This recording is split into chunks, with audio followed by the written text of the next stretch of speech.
Άντε κούκλα μου. Μπράβο! Τι ωραία! Έτσι! Έτσι ξεθαρέψει την παιδιά. Σιγά σιγά. Μπράβο μωρή κούκλα μου σένα. Μπράβο.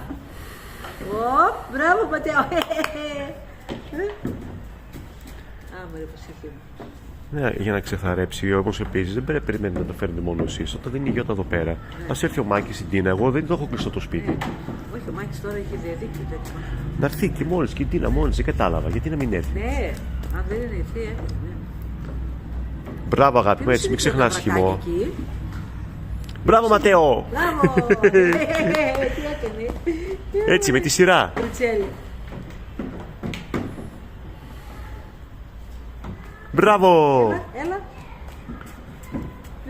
Μπράβο κοριτσάρα. Μπράβο. Αχ, μωρή κουτούλη μου σένα. Φουζάρια, εγώ γελάω με το κουρπάτι μου. Ωραία, πήρες το ποδήλατο, εσύ δεν κάνω. Πήρε ποδηλατάκι, ναι, γιατί της έχω